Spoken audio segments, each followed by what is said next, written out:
ఇది కేవలం సమాచారంగా మాత్రమే భావించండి. వైద్య నిపుణులను సంప్రదించండి. హెచ్ఎంపీ వైరస్ అనంగానే కోవిడ్‌తో అందరూ అసోసియేట్ చేసి 5 ఏళ్ల తర్వాత మళ్ళీ ఏదో బయోలాజికల్ వార్‌ఫేర్ అని కొంతమంది, మరి ఇంకోటి ఇంకేదో జరిగిందని కొంతమంది అంటున్నారు సార్. ఏంటి what is the reality sir? Covid లాగా, ఇన్ఫ్లుయెన్జా లాగా ఇది కూడా ఒక రకమైన రెగ్యులర్ వైరస్. లంగ్ డిసీజ్ ఉంది అని చెప్పడానికి what are the pre symptoms sir? Lung capacity, tolerance, exercise tolerance. నడుస్తున్నప్పుడు ఆయాసం గుండె వల్ల వచ్చిందా, లంగ్స్ వల్ల వచ్చిందా, ఎలా తేడా తెలుస్తుంది మనకి? మన బాడీ ఎక్సర్సైజ్ని టాలరేట్ చేయగలుగుతుందా లేదా అనేది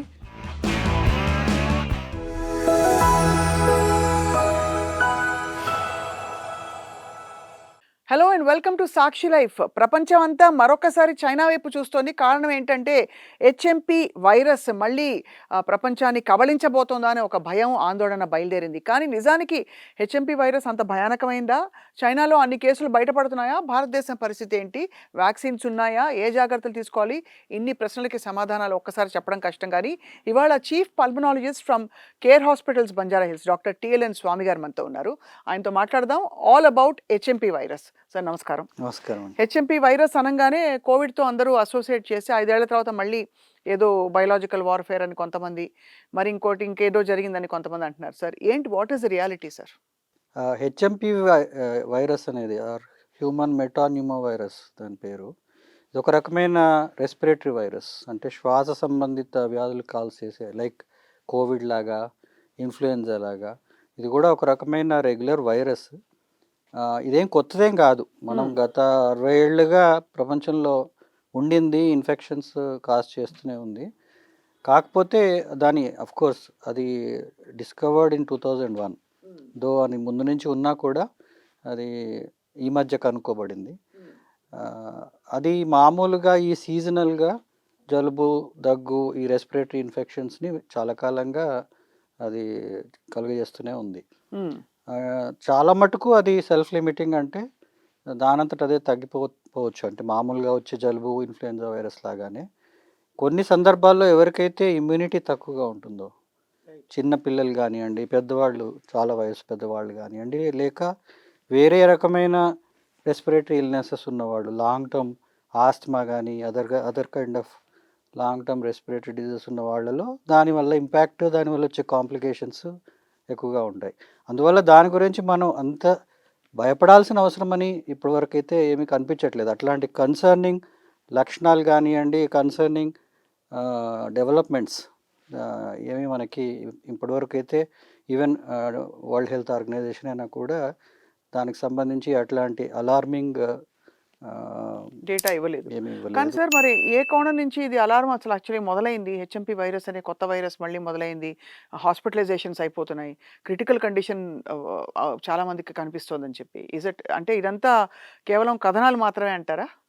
అది ఎంతవరకు నిజం అనేది చెప్పడం కష్టం. పర్టికులర్లీ మనం వింటున్నది చైనా నుంచి ఈ రకమైన న్యూస్ వస్తున్నాయని. బట్ అది కూడా అఫీషియల్గా ఏమీ వాళ్ళ వైపు నుంచి కూడా దీనివల్ల ఇట్లాంటి ఇష్యూ ఉంది, లైక్ లాస్ట్ టైం కోవిడ్లో ఎట్లాగైతే వాళ్ళు ఇన్ఫార్మ్ చేశారో, ఇంటిమేట్ చేశారో వరల్డ్ హెల్త్ ఆర్గనైజేషన్కి, అంటే ఇది మన పరిస్థితి చేయి దాటిపోతుంది అట్లాగని. సో అటువైపు నుంచి కూడా అట్లాంటి అనౌన్స్మెంట్స్ కానీ ఏమీ లేవు. కాకపోతే మనం అంటే ఈ కోవిడ్ చూసిన తర్వాత కొన్నిసార్లు ఈ సీజనల్గా ఇన్ఫెక్షన్స్ మునుపటి కంటే ఎక్కువ మోతాదులో కనిపిస్తే, మళ్ళీ ఈ వైరస్లో ఏమైనా మార్పులు చేర్పులు జరిగి దానివల్ల తీవ్రత ఎక్కువై అది ఒక పాండమిక్కి దారితీస్తుందా అనే ఒక భయం మాత్రం ఉంటుంది. అంటే ఉంటుంది. మ్యూటేషన్స్ ఏమన్నా జరుగుతాయి. అంటే ఇలా తాపీగా సాగిపోతున్న వైరస్ అక్కడి నుంచి మళ్ళీ రూపాంతరం చెంది ఇంకా భయానకమైన పరిస్థితికి వెళ్ళే తయారవుతుందేమో అవకాశం ఉండొచ్చు అనే ఒక అనేది భయం ఒక మాత్రం ఉంది. భయం మాత్రం జనరల్గా, అంటే ఎప్పుడైతే మనం అంటే మునుపటి కంటే, అంటే లాస్ట్ ఇయర్ ఇదే సీజన్లో మనం ఎన్ని ఇన్ఫెక్షన్స్ చూసాము, రెస్పిరేటరీ ఇన్ఫెక్షన్స్, అందులో అప్పుడు కూడా హెచ్ఎంపివి ఉండింది. ఈవెన్ 22లో కూడా హెచ్ఎంపివి ఉండింది. అంతకుముందు సీజనల్గా కూడా ప్రతిసారి అది కూడా ఆల్మోస్ట్ 3 to 5% రెస్పిరేటరీ ఇన్ఫెక్షన్స్కి కారణమవుతుంది. కానీ ఈసారి వాటి నెంబర్ కొంచెం పెరిగింది, ముందు కంటే ఎక్కువ నెంబర్స్లో చూస్తున్నారు. సో అందువల్ల ఈ వైరస్ అనేది ఇప్పుడు డామినేట్ చేస్తుంది. అది ఇంకా ఏమైనా పెరిగే అవకాశాలు ఉన్నాయనేది వేచి ఒక చూడాల్సిన కన్సర్న్. అవసరం ఉంది. సార్ ఇదే కోణంలో ఇప్పుడు ఇది వైరస్ బారిన పడి లంగ్స్ గురించి మనం సడెన్‌గా ఆందోళన పడి లంగ్స్‌కి చాలా గౌరవం పెరిగిపోయింది. కరోనా తర్వాత అందరికీ హార్ట్ హెల్త్ అని ఎలా అయితే అప్పుడు జాగ్రత్త పడ్డారో అంతకుముందు లంగ్ హెల్త్ గురించి కూడా మొదలుపెట్టారు. కానీ ఐఎల్‌డీ బాగా పెరిగిపోతుంది ఇప్పుడు అందరిలో. అవును. సో, దానికి సూచికలు ఏమిటి సార్? వైరస్ ఉన్నా లేకపోయినా ఈ లంగ్ డిసీజ్ రావడానికి వచ్చింది లంగ్ డిసీజ్ ఉంది అని చెప్పడానికి what are the pre symptoms sir? జనరల్‌గా ఈ క్రానిక్ డెవలప్‌మెంట్స్ లంగ్స్‌లో అనేటివి వాళ్ళకి అంటే lung capacity tolerance, exercise tolerance అనేది తగ్గడం చూడొచ్చు. అంటే వాళ్ళ లంగ్స్ చేయాల్సినంత పని చేయలేకపోవడం వల్ల మనం కొంచెం దూరం నడవగానే ఆయాసం ఎక్కువడం. అంటే మామూలుగా మనం నడవగలిగే రెగ్యులర్‌గా మన ఏజ్‌కి, మన ఫిట్‌నెస్‌కి ఎంతవరకు అయితే మనం ఎక్సర్సైజ్ టాలరేట్ చేయగలమో, అంత చేయలేని పరిస్థితులు వచ్చినప్పుడు మనం దృష్టి పెట్టాలి. అంటే లంగ్స్‌లో ఎక్కడైనా ఇష్యూ ఉందా ఏమనేది. దాంతో పాటు కొన్ని సింపుల్ లైక్ దగ్గు. అంటే జనరల్‌గా లంగ్స్‌లో ప్రాబ్లమ్ ఉంటే దగ్గు అనేది రకరకాల కారణాల వల్ల, రకరకాల సోర్సెస్ నుంచి రావచ్చు. బట్ మెయిన్‌గా లంగ్స్ ఇన్వాల్వ్ అయినప్పుడు మాత్రం దగ్గు రావడానికి అవకాశాలుంటాయి. అది మెల్లిగా మొదట్లో పొడి దగ్గులాగా గ్రాడ్యువల్‌గా కొన్ని సందర్భాల్లో దానివల్ల స్పూటమ్ ప్రొడక్షను అండ్ ఫీవర్, కొన్ని రకాల క్రానిక్ ఇన్ఫెక్షన్స్ కండిషన్స్‌లో ఇట్లాంటి డెవలప్‌మెంట్స్ ఉన్నప్పుడు, అట్లాంటి సింప్టమ్స్ కనపడ్డప్పుడు మనం లంగ్స్ సంబంధించి చెక్ చేసుకోవాలి. సార్ మామూలుగా ఈ నడుస్తున్నప్పుడు ఆయాసం గుండె వల్ల వచ్చిందా? లంగ్స్ వల్ల వచ్చిందా? ఎలా తేడా తెలుస్తుంది మనకి? ఆఫ్‌కోర్స్ మీరు చెప్పినట్టుగా ఆయాసానికి కూడా చాలా కారణాలుంటాయి. ఈవెన్ మామూలుగా బాడీ ఫిట్‌గా లేనప్పుడు కూడా ఆయాసం రావచ్చు. అంటే మామూలుగా ఒంట్లో సత్తువ లేనప్పుడు మనం ఎక్కువ పని చేయలేము. దానివల్ల ఆయాసం అనేది వస్తుంది. అది అంటే మన బాడీకి సరిపడా మన బాడీ ఎక్సర్సైజ్‌ని టాలరేట్ చేయగలుగుతుందా లేదా అనేది చూసుకొని, అంతకు మించి మనం కష్టపడుతున్నాం, ఏదైనా పని చేయడానికి ఆయాసపడుతున్నాం అనుకుంటే, దానికి సోర్సెస్ ఏంటి? ఇప్పుడు మామూలు రక్తహీనతలో కూడా ఆయాసం రావచ్చు. అవును. ఓకే. సో, అట్లా ఉన్నప్పుడు అది ఏ కారణం వల్ల వచ్చింది అనేది తెలుసుకోవడానికి కొన్ని పరీక్షలు అవసరం. బట్ ఎప్పుడైతే ఆయాసంతో అసోసియేటెడ్‌గా కొన్ని లంగ్ రిలేటెడ్ అదర్ లక్షణాలు ఉంటాయో, లైక్ కాఫ్ వస్తుంది, జ్వరం వస్తుంది. సో, ఇట్లాంటివి ఉన్నప్పుడు బహుశా సోర్స్ లంగ్ అనడానికి మనకి ఎక్కువ అవకాశం ఉంటుంది. అదే హార్ట్ రిలేటెడ్ అయితే దానికి సంబంధించి మెయిన్‌లీ ఆయాసంగానే ఉంటుంది. కొన్నిసార్లు హార్ట్ రిలేటెడ్ లక్షణాలు వేరే ఉండొచ్చు. అంటే అవును. గుండె నొప్పిలాగా రావడం గానియండి, గుండె దడ లాంటిది. సో, ఎప్పుడైతే కొన్ని హార్ట్ రిలేటెడ్ లక్షణాలతో ఆయాసం వస్తే దాన్ని మనం హార్ట్ వైపు నుంచి చెక్ చేసుకోవాలి. దాని వైపు నుంచి చూడాలి. ఇట్లాంటి దగ్గు లాంటి లక్షణాలతో వచ్చినప్పుడు ఆయాసం మనం లంగ్స్ వైపు నుంచి ఫోకస్ చేయాల్సి ఉంటుంది. సార్ ఇక్కడ ఒక క్వెషన్ ఏంటంటే బ్రాంకోస్పాజమ్ రావడానికి అంటే లంగ్స్‌లో గనక ఒకవేళ మనకి మ్యూకస్ లేకుండా కూడా ఊపిరితిత్తులు బిగుసుకుపోయి శ్వాస తీసుకోలేకపోవడం, దానికి మ్యూకస్ నిండుకొని దానివల్ల కంజెషన్ రావడానికి ఏంటి ప్రధాన తేడా? అంటే ఇన్ టర్మ్స్ ఇది ఫంక్షనల్‌గా లంగ్ ప్రాబ్లము. ఇది ఊపిరితిత్తుల్లో నెమ్ము చేరడం అన్నది శరీరంలో ఎక్కడైనా నెమ్ము చేరొచ్చు. అలాగే చేరుతుందని అనుకోవాలి. సో, అది లంగ్ యొక్క ఫంక్షన్ ప్రాబ్లమ్ కాదు కానీ, శరీరంలో నెమ్ము చేరుతుందనే ప్రాబ్లమ్ అని అనుకోవాలి కదా సార్. సో, అలా బ్రాంకోస్పాజమ్ అంటే ఈ స్పాస్మోడిక్ అటాక్స్ ఏవైతే వస్తున్నాయో ఆస్మాటిక్ కావచ్చు, దానికి ప్రధాన కారణాలు ఏంటి సార్? ఇప్పుడు అలర్జీసా? పొల్యూషనా? ఏమిటి సార్? బ్రాంకోస్పాజమ్ అంటే ఈ మనం పీల్చే గాలిగొట్టాలు, ఆ శ్వాసనాళాలు కన్‌స్ట్రిక్ట్ అవ్వడం, హ్మ్. కుచించుకుపోవడం. సో, దానివల్ల ఆ గాలి రావడంలో, పోవడంలో ఇబ్బందవుతుంది. పర్టిక్యులర్‌లీ అది బయటికి రావడంలో ఎక్స్‌పిరేషన్ ఫేజ్‌లో అది కొంచెం కష్టమవుతుంది, డిలే అవుతుంది. దానివల్ల ఎప్పుడైతే ఈ నారో ఛానెల్స్ నుంచి గాలి పాస్ చేస్తుందో అప్పుడు వీజింగ్ అవును. ఆ సౌండ్స్ వస్తాయి. సో, అప్పుడైతే ఆ వీజింగ్ గురకల్లాంటివి పీల్చినప్పుడు, నిద్రలో కాదు మామూలుగా గాలి పీల్చినప్పుడు, వదిలేసేప్పుడు ఆ లోపల మనకు ఆ పిల్లి కూతలు లాంటివి ఎప్పుడైతే వినపడతాయో, సో, దాన్ని మనం బ్రాంకోస్పాజమ్‌గా భావించాలి. హ్మ్. దానికి మీరు చెప్పినట్టుగా ఒక కారణం లోపల మ్యూకస్ చేరడం. మ్యూకస్ ఎక్కువ అవ్వడం వల్ల అంటే ఉన్న వాయునాళంలో కొంత మ్యూకస్ చేరి దాన్ని ఇంకా ఆ కన్‌స్ట్రిక్ట్ ప్యాసేజ్‌ని చేస్తుంది. తగ్గిచేస్తుంది. దానివల్ల ఇప్పుడు క్రానిక్ బ్రాంకైటిస్ ఉంది. అంటే పర్టిక్యులర్‌లీ స్మోకర్స్. సో, స్మోకింగ్ బాగా చేసే వాళ్ళలో ఈ మ్యూకస్ సెక్రిషన్స్ ఎక్కువయ్యి అవి కొంతవరకు ఆ ఎయిర్ ఫ్లోని అబ్స్ట్రక్ట్ చేయడం వల్ల ఈ వీజస్ బ్రాంకోస్పాజం రావచ్చు. సో దానికి అది రీజన్. అలాగే ఆస్తమా ఉంది. ఆస్తమా అనేది ఒక రకమైన అలర్జిక్ మేనిఫెస్టేషన్. అంటే బాడీలో స్కిన్కి అలర్జీ ఉంటే మనకి దురదలాగా డర్మటైటిస్ వస్తుంది. అట్లాగే రెస్పిరేటరీ అలర్జీస్, ముక్కులో అయితే మనకి మ్యూకస్ ఎక్కువ కారడం, తుమ్ములు రావడం. అదే లంగ్స్లో అయితే ఆ బ్రాంకోస్పాజం ఆస్తమా లాగా మేనిఫెస్ట్ అవుతుంది. సో అలర్జీ ఆ బాడీ అలర్జీ టెండెన్సీ ఉన్న వాళ్ళలో అవును. దీనికి సంబంధించి అట్లాంటి ఎక్స్పోజర్స్ టు సర్టెన్ అలర్జన్స్ ఏమైనా ఉంటే కనుక అది దుమ్ము కావచ్చు, రెగ్యులర్ పొల్యూషన్ కావచ్చు, లేదు వైరస్ కూడా కావచ్చు. వైరస్ ఇన్ఫెక్షన్స్ కూడా one of the common reasons. ఈ ఆస్తమా ఎక్కువ అవ్వడానికి ఇన్ఫెక్షన్స్ కూడా కారణం. పర్టికులర్లీ ఈ సీజన్లో ఎప్పుడైతే ఇన్ఫెక్షన్స్ ఎక్కువగా ఉంటాయో ఇది మెయిన్లీ ఎఫెక్ట్ చేసేది ఆస్మాటిక్స్ని. ఎందుకంటే వాళ్ళకి ఆల్రెడీ ఆ హైపర్ సెన్సిటివిటీ ఉంది, ఆ సూపర్ సెన్సిటివిటీ ఉంది, బాడీలోనే టెండెన్సీ ఉంది. కనుక ఆ వైరస్ ఇన్ఫెక్షన్ వచ్చినప్పుడు దాంతో వచ్చే ఇన్ఫ్లమేషన్, దాంతో వచ్చే ఎక్సెసివ్ సెక్రిషన్స్ ఇవన్నీ ఆస్తమా ఎక్కువ అవడానికి కంట్రిబ్యూట్ చేస్తాయి. సో బేసికలీ అయితే మనకి హెచ్ఎంపీ వైరస్ కాంటెక్స్లో మాట్లాడినా కూడా ఈ టెండెన్సీ ఉన్న వాళ్ళకి న్యాచురల్లీ అది పెద్ద ప్రమాదకరమే కదా సార్ కొంతవరకు. అవును, అన్ని ఇన్ఫ్లుయెన్జా కూడా వైరల్ అంతే కదా ఇన్ఫెక్షన్స్ సార్, లాగానే ఇది కూడా. అది కోవిడ్ అయినా, ఫ్లూ అయినా, are any other respiratory syncytial virus అయినా, హెచ్ఎంపీవీ అయినా కూడా ఎవరికైనా కూడా ఆస్మాటిక్స్లో దానివల్ల ఇంపాక్ట్ ఎక్కువ ఉంటుంది. దానివల్ల కాంప్లికేషన్స్ వచ్చే అవకాశాలు, కొన్నిసార్లు leading to life threatening developments కూడా ఛాన్సెస్ ఎక్కువ. సార్ కోవిడ్లో స్పెషలీ సెకండ్ డెల్టా వేవ్లో ప్రోగ్రెషన్ చాలా ర్యాపిడ్గా ఒక 4th నుంచి 7th డే లోపు ఇక్కడ ఉన్న ఇన్ఫెక్షన్ అంతా లంగ్స్లోకి దిగిపోయి లంగ్స్ సడన్గా ఇదైపోయాయని విన్నాం వినికిడి. అది ఆ పర్టికులర్ మ్యూటేషన్కి అయింది. అలా ఇప్పుడు ప్రస్తుతం హెచ్ఎంపీ వైరస్లో మనకి ర్యాపిడ్ ప్రోగ్రెషన్ అయినట్టు ఇంతవరకు మనకి ఏమైనా కేసెస్ బయటపడ్డాయా?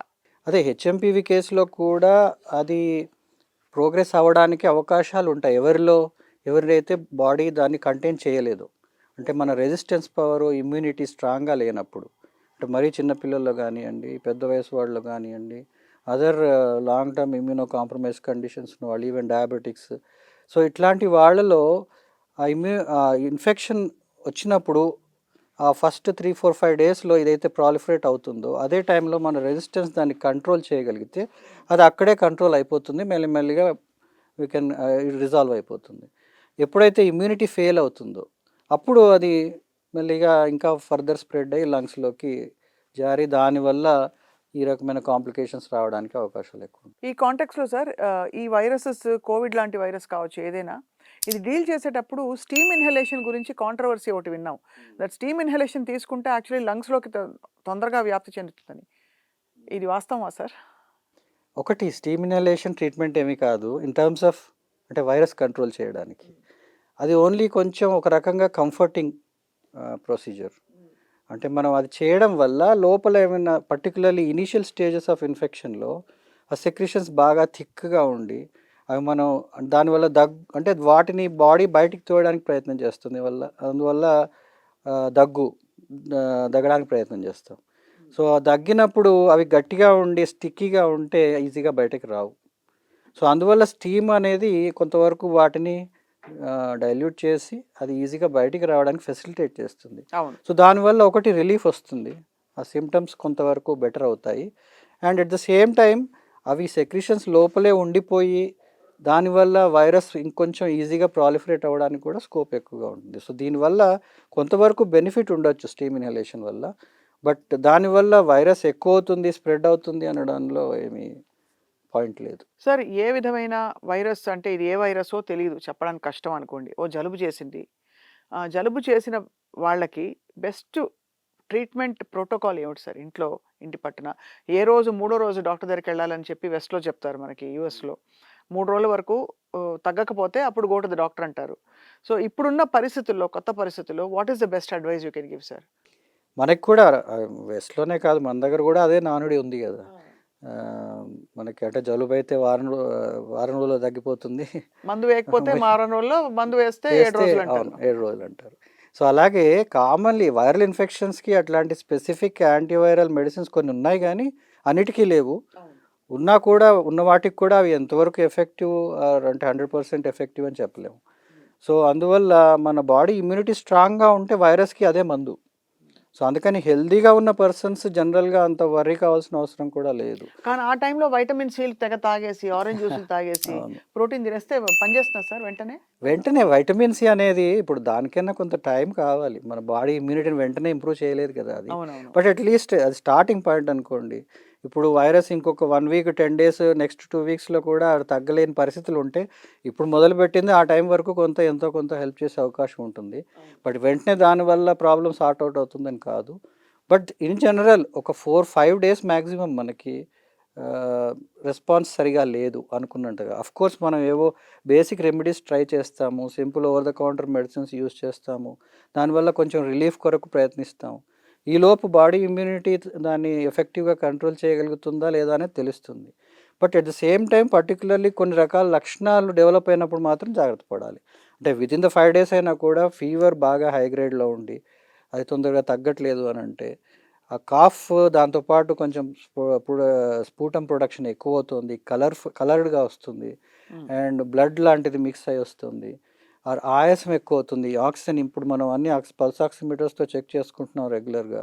సో, ఆక్సిజన్ కూడా బాగా అంటే ఉండాల్సిన స్థాయిలో ఉండట్లేదు. పర్టిక్యులర్‌లీ నార్మల్‌గా మనకి 95-100% మెయింటైన్ చేయాలి ఎవరైనా నార్మల్ పర్సన్. అవును. బిలో 94% అంటే it is not usual. Unless మనకు already pre existing lung issues ఉండి మనకు తెలుసు ముందు నుంచి కొంచెం ఆక్సిజన్ తక్కువగా ఉంటుందనే పరిస్థితుల్లో తప్ప, బట్ నార్మల్ పర్సన్‌కి ఆక్సిజన్ 94 బిలో ఉంది అనంటే దాని అర్థం లంగ్స్‌లో ఇంపాక్ట్ ఉంది. దాన్ని రైట్. వెంటనే మనం అడ్రెస్ చేయాలి. అంటే దానికి సంబంధించిన టెస్టులు చేసుకొని మనం స్పెషలిస్ట్‌ని కన్సల్ట్ చేయాలనేది ఇంపార్టెంట్. సో, ఆ 4, 5 డేస్‌లో మనకి ఇట్లాంటి డేంజర్ సిగ్నల్స్ ఉంటే మాత్రం వెంటనే అప్రోచ్ చేయాలి. డాక్టర్‌ని అప్రోచ్ అవ్వాలి sir. So, finally sir HMP virus గురించి కంగారు పడుతున్న వాళ్ళకి మీరిచ్చే 2, 3 సూచనలు ఈ జాగ్రత్తలు తీసుకుంటే బహుశా ఈ ఏ వైరస్ బారిన పడకుండా మనం జాగ్రత్త పడొచ్చని. ఈ పాటికి అసలు అందరికీ తెలిసే ఉండాలి. నమస్కారం కోవిడ్‌లో మనం పెట్టమంటున్నారు. చాలా ఇదంతా చూసాము, విన్నాము, ఆచరించాం గూడా చాలా మటుకు. సో, మనకి ఇదంతా అలవాటై ఉండాలి. యాక్చువల్లీ ఇప్పుడు ఒక రకంగా మనం వైరస్ ఇన్ఫెక్షన్స్ ని ఎదుర్కోవడానికి సిద్ధంగానే ఉన్నాము. బట్ దాన్ని మళ్ళొకసారి రివైజ్ చేసుకుంటే గనక, ఇప్పుడు ఏ ఇన్ఫెక్షన్ అయినా పర్టిక్యులర్‌లీ వైరల్ ఇన్ఫెక్షన్ స్ప్రెడ్ అవ్వడానికి మెయిన్ రీజన్ ఆ కాఫ్ డ్రాప్లెట్స్. అవును. ఎవరికైతే ఇన్ఫెక్షన్ వస్తుందో వాళ్ళు దగ్గినప్పుడు దాంట్లో వచ్చే తుంపర్లో ఈ వైరస్ బయటకొస్తుంది. అవును. ఆ తుంపర అనేది ఇప్పుడు కోవిడ్ విషయంలో ఏంటంటే అది ఆ తుంపర సైజుని బట్టి. అది కొంచెం పెద్ద సైజ్ డ్రాప్లెట్స్ ఉంటే అవి దగ్గరలోనే పడతాయి. ఎక్కువ దూరం ప్రయాణించవు. అంటే జనరల్‌గా ఒక 6 ఫీట్ అప్రాక్సిమేట్‌లీ ఈజ్ మనకి సేఫ్ ఆర్ రాదర్ ఆ పెరిమీటర్‌లో ఆ కాఫ్ డ్రాప్లెట్స్ పడతాయి పెద్దయైతే. కొంచెం చిన్న తుంపరైతే కొంచెం దూరం వరకు వెళ్ళొచ్చు. సో, అందులో వైరస్ ఎక్కువ దూరం ప్రయాణించి పక్కన వాళ్ళకి ఈజీగా ఏరోసాల్ ఫార్మ్ అంటారు. సో, అవును. దానివల్ల వేరే వాళ్ళకి ఇప్పుడు మీరు ఇంత దూరంలో ఉన్నా కూడా నేను దగ్గినప్పుడు కోవిడ్ అయితే రావడానికి అవకాశాలు ఎక్కువుంటాయి. అదే హెచ్ఎంపీవీ అయితే అంతగా మనం భయపడాల్సిన అవసరం లేదు. But at the same time అది కూడా దాంట్లో ఎంతవరకు ఏదైనా చిన్న యాక్సిడెంటల్ రిస్క్ ఉన్నా కూడా మనం దాన్ని అవాయిడ్ చేయాలంటే మాస్క్. సో, ఎప్పుడైతే మనం పర్టిక్యులర్ ఇన్ఫెక్షన్ ఉన్నవాళ్ళ దగ్గరలో ఉంటే మనం ఆ మాస్క్ ధరించాలి. ఆ డ్రాప్లెట్స్ కింద పడ్డప్పుడు దాంట్లో ఉండే వైరస్‌ని మనం ఏదైనా రకంగా టచ్ చేసి ఒక టేబుల్ మీద దగ్గాము. పక్కన ఇంకోళ్ళు వాళ్ళ టేబుల్‌ని టచ్ చేశారు. దాన్ని మళ్ళా వాళ్ళ ముక్కు దగ్గరో, మూతి దగ్గరో పెట్టుకుంటే అది మళ్ళీ వైరస్ లోపలికెళ్ళే అవకాశం ఉంటుంది. అవును. సో, ఆ కైండ్ ఆఫ్ అంటే హ్యాండ్ హైజీన్ ఈజ్ ఇంపార్టెంట్. మనం ముందు ముక్కు ప్రతిసారి మొహానికి ఎప్పుడైనా అప్లై చేయాల్సొచ్చినప్పుడు దాన్ని ఫస్ట్ శానిటైజ్ చేసుకొని ఆర్ వాష్ చేసుకొని చేయాలి. Washing hands for at least 20 seconds with soap water kills most of the viruses.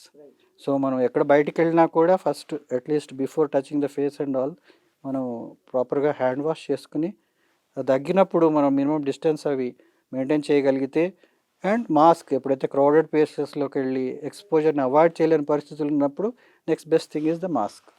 Mask use చేయడం. హ్యాండ్ హైజీన్ అండ్ మాస్క్ ఇవి చూసుకుంటే బేసిక్ మనం ప్రిన్సిపల్స్ పాటిస్తే గనక చాలా వరకు ఈ వైరస్ ఇన్ఫెక్షన్స్ రాకుండా ఈ కాపాడుకోవచ్చు. హెచ్ఎంపీ మాత్రమే కాకుండా అన్ని వైరస్‌లకి అదే కదా అన్ని సార్. వైరస్‌లకి ఎందుకంటే అదే ఆల్రెడీ సొల్యూషన్. ఇంకా కరోనా వైరస్ ఇంకా ఏదో చిన్న మోతాదులో నడుస్తోంది ఇంకా. అవునవును. అక్కడక్కడ కనిపిస్తున్నాయి కేసులు అవును. అంటున్నారు. ఇప్పుడు నార్మలైజ్ అయిపోయింది అది. అంటే అది కూడా ఒక రకంగా ఇప్పుడు ఫ్లూ వైరస్ ఎన్నేళ్లుగా మనం ఎట్లయితే భరిస్తూ వస్తున్నామో, సార్. అది కూడా దానిలాగానే ఒక కామన్ వైరస్ లాగా తయారైపోయింది. భావించొచ్చు. సో, అది మొత్తానికి ఏదేమైనా సార్ కరోనా తర్వాత అప్రమత్తత పెరిగింది అవును. ప్రజలలో. అవును. అవగాహన కూడా పెరిగింది. అండ్ వైద్యుల పాత్ర కూడా చాలా విపరీతంగా పెరిగింది సార్. అవును. బట్ ఐ థింక్ ఈ హెచ్ఎంపీ వైరస్ ని చూసి కంగారు పడొద్దని మీరు చెప్పిన విధానం చాలా మందికి భరోసాని ఇచ్చుంటుంది ఇవాళ. అట్ ద సేమ్ టైమ్ జాగ్రత్తలు మాత్రం తీసుకోవాలి.